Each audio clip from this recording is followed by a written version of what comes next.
جناب انس رضی اللہ تعالی عنہ حاضر ہوتے ہیں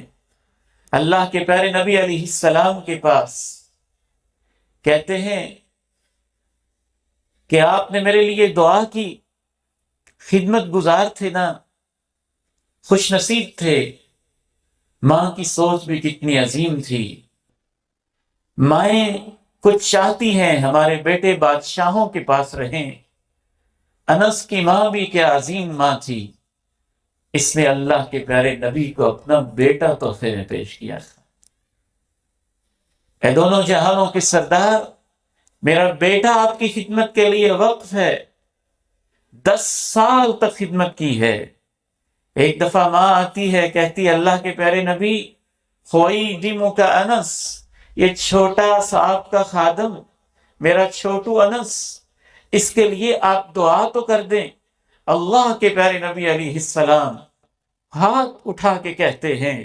اکثر مالہ وولدہ وبارک لہ فیما اعطیتہ،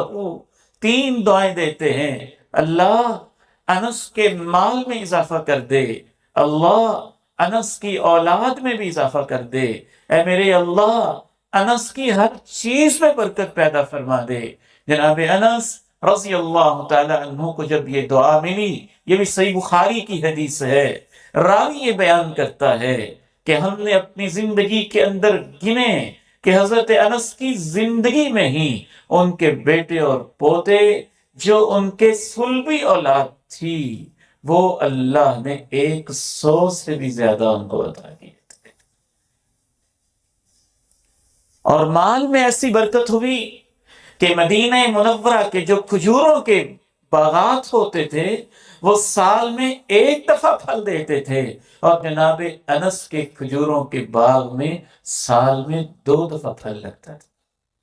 اور جناب انس کی ہر چیز میں ایسے برکت ہوئی، جناب انس رضی اللہ تعالی عنہ کے باغ میں ایک پھول ایسا بھی اللہ نے لگایا جس کے اندر سے کستوری جیسی خوشبو آیا کرتی۔